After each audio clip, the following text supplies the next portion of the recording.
اعوذ بالله من الشیطان الرجیم.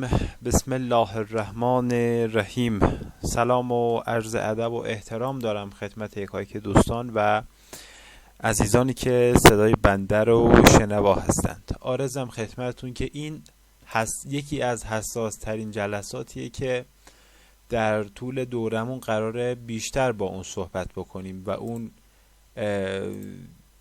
جلسه است با عنوان نظرات به ما چی میگن؟ ما 3 نوع نظر داریم که در هر بخش از اونها قرار صحبت بکنیم که یکی از اونها بحث نظرات خونه ها هستند که چه سیاره‌ای به کدوم خونه نظر کرده و در وجه دوم به درجات قائل میشیم. همونطور که در نرم افزار مشاهده میکنید ببینید اینجا یک تعداد درجاتی نوشته شده و علائمی ما بین بروج به صورت جدولی برای شما نشون میده. مثال میگم 0 درجه رو نشون میده که قرار گرفتن، مثال میگم 2 کوکب، 3 کوکب، اجتماع چند کوکب حتی در یک برج رو نشون میده، یا فاصله گرفتن 2 برج از همدیگه به فاصله 60 درجه، 90 درجه، 120، 180 و امثال هم. یک تعداد روابط آسترونومی رو برای ما نشون میده که برای هر کدوم یک از اینها به قول معروف احکامی صادر میشه و اسمی دارن. مثال میگیم که فلان سیاره نسبت به فلان سیاره، خب نسبت به موضعی که در چارت دارن اینا تسدید شدن یا تربیع شدن یا مقابله مقارنه شده و امثال هم اصطلاحاتی که در جلسات آینده بیشتر با اینها آشنا خواهیم شد.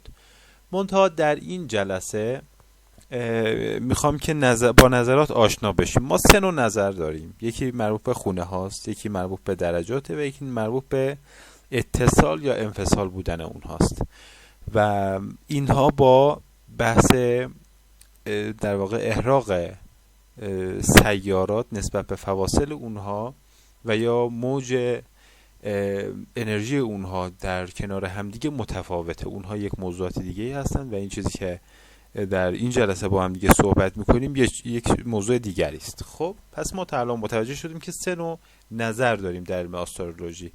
یکی نظر خونهات، یکی نظر درجات و یکی هم نظر این که اتصال یا انفصال. خب که در جلسه امروز صرفاً قراره که با هم دیگه در خصوص نظر خونه ها با هم دیگه صحبت بکنیم. خب نظر خونه ها چیه؟ نظر خونه ها به 2 بخش تقسیم میشه، یکیش نظر عامه، یکیش نظر خاصه. نظر عام به ما چی میگه؟ میگه آقا هر سیاره‌ای در هر کجا که باشه 7 برج بعد اون هر خونه‌ای که قرار بگیره و هر سیاره‌ای در اون خونه داشته باشه به اون خونه نظر داره، به خود اون خونه نظر داره، نه سیاره. متوجه شدین؟ حالا مثال فرزن، ببینید همیشه رأس و زنه مقابل همدیگه هستن و از همدیگه حدود در واقع مقابل همدیگه هستند. خب مقابله میشن اینا، همدیگه ضد و نقیص همدیگه هستند. خب این همین داستانه، اینها به همدیگه نظرات خاصی دارند که حالا رأس و زنه در بحث نظرات ما فعلا مطرح نمیشند. حالا علتش هم در جلسات بعدی بهتون میگم که چرا مطرح نمیشند. خب ولی خب در حالت کلی خدمتون عرض بکنم که حالا یک مثالی رو بنده خدمتتون ارائه بدم. خب شما فرض بکنید که ما اینجا یک کوکبی داریم به اسم شمس و اصلا هر 3 تاشون، حالا البته هر 3 تاشون صحبت نکنیم چون درجاتشون متفاوته. خب شما سیاره شمس رو در نظر بگیرید که در خونه 3 قرار گرفته.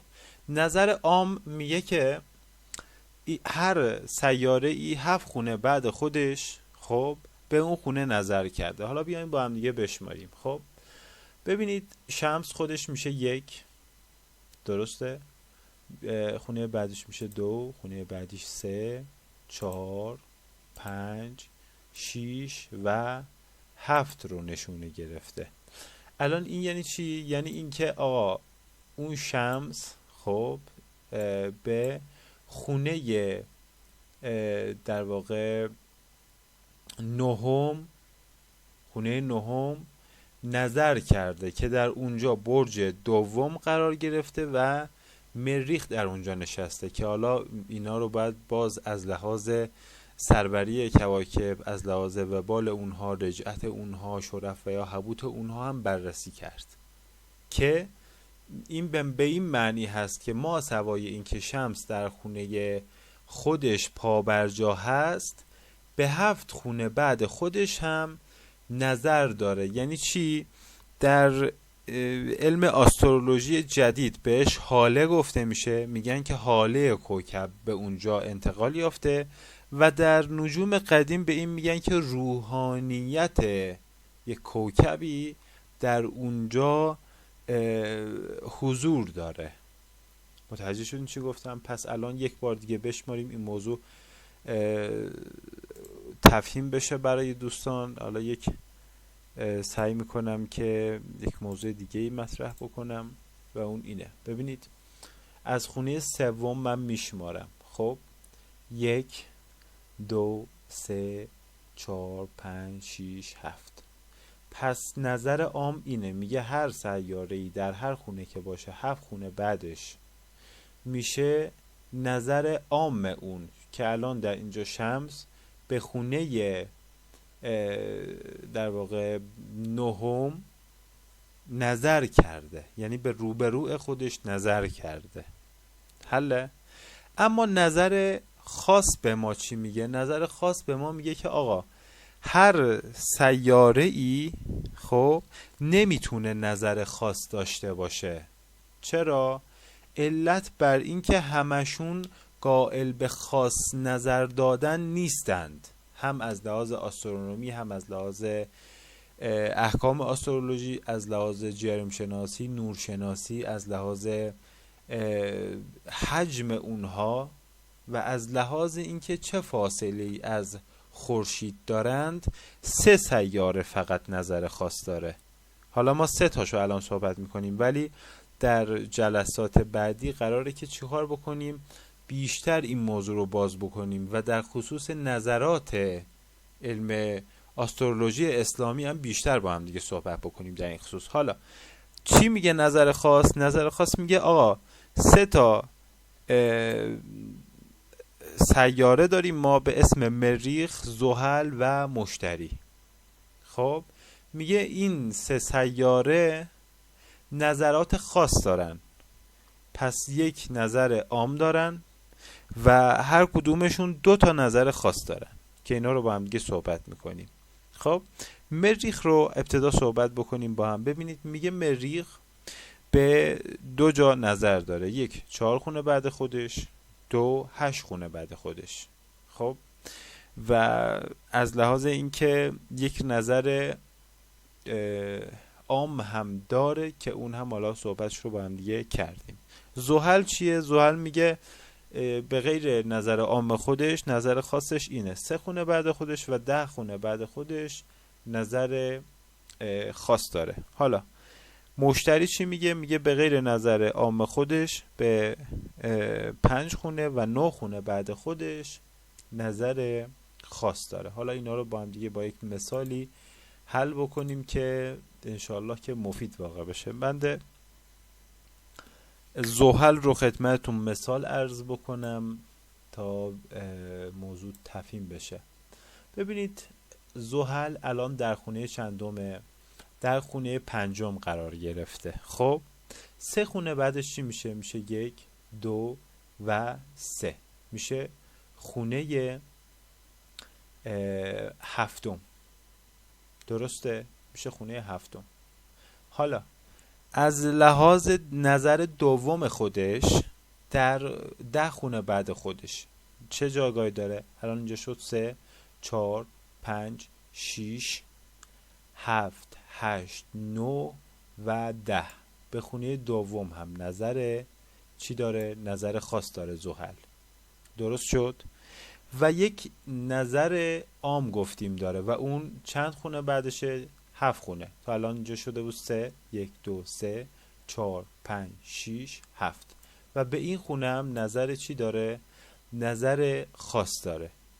به این نوع نگاه کردن به داستان چی گفته شد؟ نظرات خانه گفته شد که گفتیم که 3 سیاره، یکی مریخ، مشتری و زحل، 3 سیاره ای هستن که نظر خاص دارن. ما بقیه سیارات به غیر اینها همشون نظر عام دارن. حالا با اینکه اینا خودشون هم نظر عام دارند، حالا به یک فلشی هم اینها رو برای شما نشون بدم. ببینید این خونه شد الان خونه نظر عام اون، این خونه شد نظر خاص، یعنی 3 خونه بعد خودش، و این هم 10 خونه بعد خودش. شد چی؟ شد نظرات خاص زحل، که حالا همه به قول معروف همه سیارات میتونه این حالت رو، نه همه سیارات، این 3 سیاره‌ای که با هم دیگه صحبتشو کردیم میتونه این حالت ها رو داشته باشه. کما اینکه گفتیم هر سیاره ای 6 خونه بعد خودش چی داره؟ نظر عام داره.